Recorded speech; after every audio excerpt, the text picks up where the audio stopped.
All right, I wanted to talk about this. We hadn't really gotten a chance to talk about Nintendo.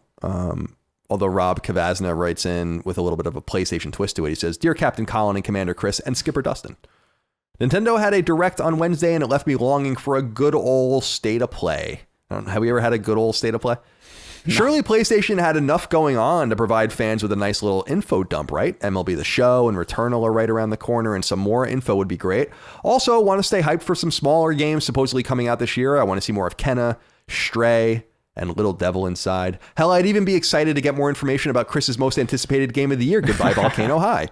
When do you boys think we'll see another state of play? So I want to split this up into two questions. Yeah. The first thing is, what did we think of the Nintendo Direct? I didn't watch it. I only read the news, so I don't have any impressions on the show. But Chris, did you watch?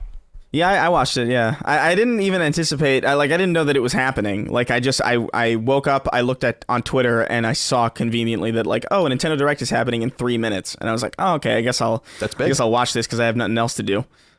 First one since 2019, apparently. I didn't know that. Yeah, I had no idea. I thought for sure they had done one before, but I guess not. But yeah, no, I watched it, and I couldn't believe how bad it was. Like, and I got a lot of heat and support for this because obviously Nintendo fans are very, very vocal. Yes, I was one. I know. I remember. Yeah, and yeah, some people were like, "Oh, what do you mean? It was great or whatever." But like, I couldn't believe just how underwhelmed I was, despite having literally no expectations. Like they revealed a new Smash character. It was like another anime sword fighter, just like the last one. And it's like, who is it? Really, I didn't even think I saw that. Who is the fighter? Somebody from Xenoblade, Pyra Xenoblade or 2. Pyra.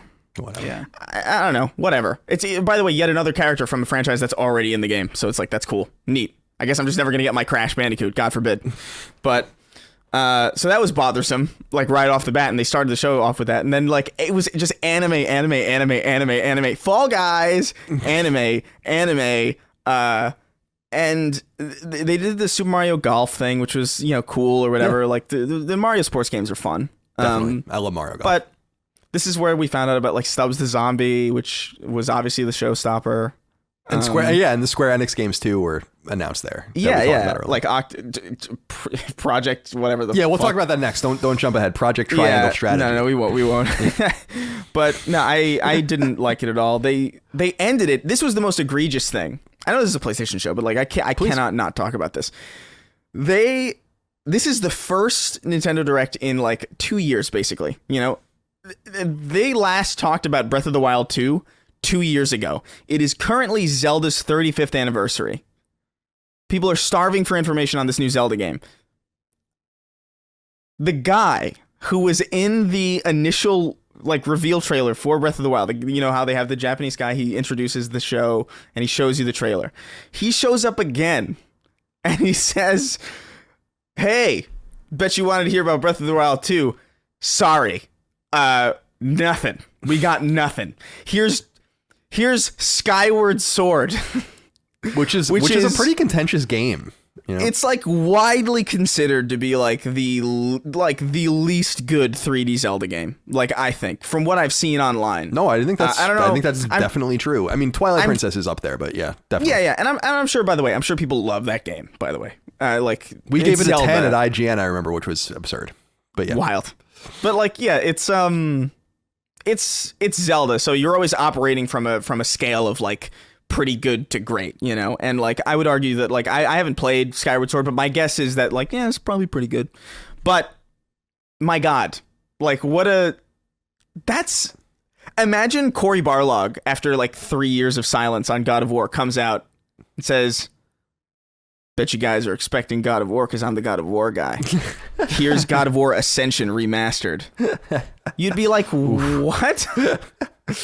What? Like, that's such it's such a missed opportunity. And like, I get they don't have anything, and like if they can't show it, then that's fine. But like, if you're just gonna show Skyward Sword again, just don't have the guy up there to introduce it. Don't make it seem like it's going to be this big thing by having somebody there to like usher in this like new wave of like really cool content. It's Skyward Sword again. Treat it like Stubbs the Zombie. You showed the trailer for Stubbs, you moved on. Show the trailer for Skyward Sword, you moved on. That's how it should have went. But I couldn't believe that they got away with that. That they were just like, they brought the Zelda guy out there to tell you there's no Zelda. It's Owen. That's a classic Square Enix style Owen, if anything. I like for a second, like I was looking at him, and like every time I blinked, his face would change into Don Matrix. Whoa. Like it was like I was hallucinating, and I was like, whoa, this is like a wild. They let this happen. Like I don't know. I couldn't believe it. Dustin, what were your thoughts? Yeah, it was pretty bad. I mean, here's the thing. People get these expectations for Nintendo Directs that are always out of control, right? We can acknowledge that. Well, before you continue, I agree. I don't think it was out of control to expect Breath of the Wild 2 news in some form. Right. Especially with the way that they teased it.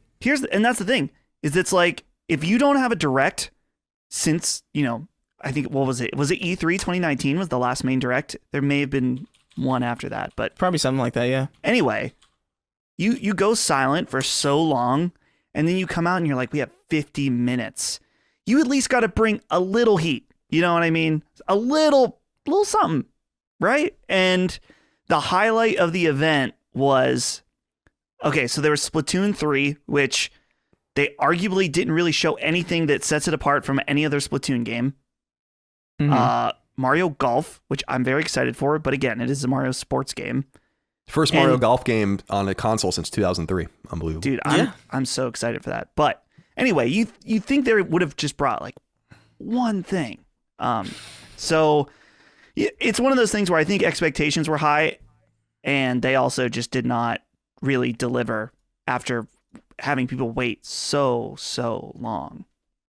But maybe we're just all entitled. I don't know. No, we're expected. Listen, the Switch is a cool machine. It's got great games on it. People like, but we're expected to pretend that Nintendo has this litany of this never-ending cascade of games coming to the unit. It's never been true. It's not been true. It exists for basically 5 games, and those games sell huge numbers.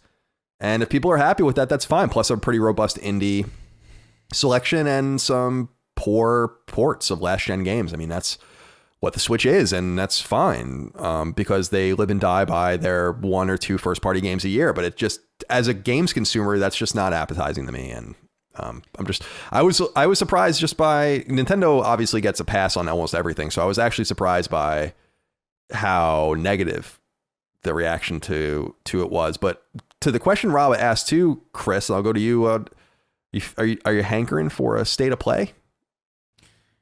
Not really. Like this reminded me why I don't care about state of play. Really, you know what I mean? It's just this is what I'm saying. This is what I've been saying for a while now. Where it's like we need the E3s, man. We need like one day where just everybody agrees to come with what they think is their heat, right? And then they come, and then usually like every year that we had a functioning E3, like a normal E3 that went off like normal, chances are everybody walked away from that E3 with at least one thing that they were pretty excited for, or one thing that they were looking forward to, because everybody was bringing what they perceived to be their A game. It wasn't some dude who was out there going, it wasn't like that one weird Bethesda conference that they had where they were just like, we're a company. And that was basically the entire the entire conference. This reminded me of just like, man, they're just, it feels like they're just forcing these out when they don't have to. Like, why did we need 50 minutes to lead into Splatoon 3? Like it's the same question we asked in a different way about the Resident Evil. Yeah, no, exactly. That's one of the worst ones that I've seen too. And that's, by the way, this is the thing that's confusing to a lot of people, where it's like, the new Resident Evil looks great. Resident Evil as a series is awesome. But like, that show is dumb and unnecessary. And the same thing is true for this. Like, it's not that there weren't games that I saw that didn't entice me or didn't interest me. There was one that, like, what was that? That one with the assassins in heaven or whatever the hell? I thought that was cool. I'm looking forward to playing Stubbs. I don't know what the hell Stubbs is, But when you go into an event like this, you expect that they're going to bring something that has everybody unanimously excited. If PlayStation had like this day where they had, imagine a state of play after 2 years of silence and it's 50 minutes long. You know, you're expecting something there. Like, you would expect God of War. You would expect Horizon 2. You would expect something there that would get everybody excited, even people who don't necessarily care about those franchises, because even those people understand how important those franchises are to the platform. There are plenty of people who like will go to who will watch an Xbox E3 event who don't care about Halo, but they know that when Halo's there, that's a successful showing, because that means that they have something that is important to the platform. And this is one of those times where I was just like, I don't know if Splatoon 3 is all that important to the platform. I just don't. No. I don't know if another anime sword fighter in Smash is all that great. I would, if they had just put Crash Bandicoot in, I would have been happy. That's all they had to do. That's my bar, by the way. That's my bar for this Be event. interested to see if Activision will let that happen. I imagine they would. I don't see why they wouldn't. That'd be amazing. Well, Dustin, you had brought up earlier Project Triangle Strategy, or maybe it was you, Chris, that brought it up. I can't remember. It was only 5 minutes ago. I'm shot. As my sister always says to me, I'm 1,000% shot 100% of the time. Channing Wireman wrote in and said, "Hey there, guys. I know it's not PlayStation related, but Colin, please tell me you've seen the announcement for Project Triangle Strategy.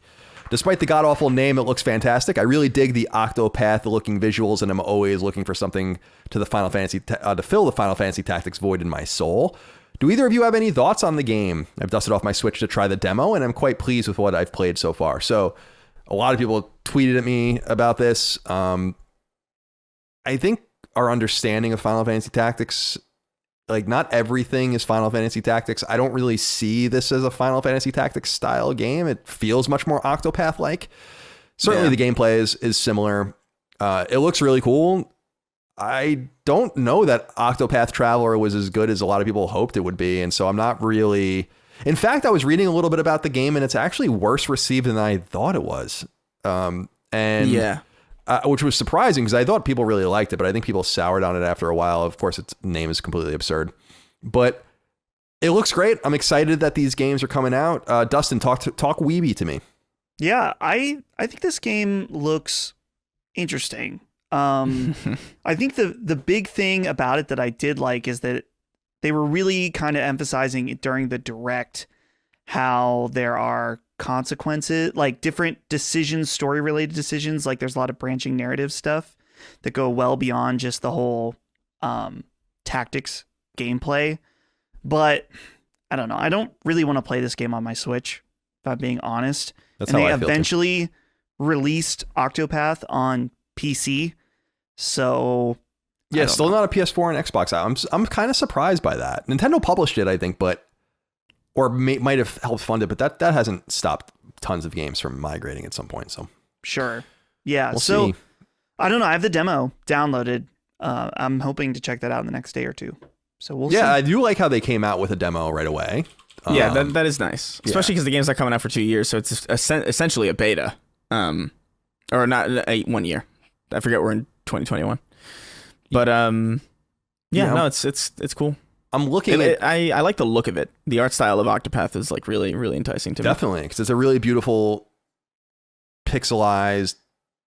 You know, these beautiful. I just feel like pixel graphics are so beautiful, but you still have the 3D render that gives the game depth, and it's cool. I actually just looked up Octopath. By the way, I was right. It was published by Square in Japan, but Nintendo published it everywhere else. So Square owns the game, so they could bring it to PS4 whenever they wanted.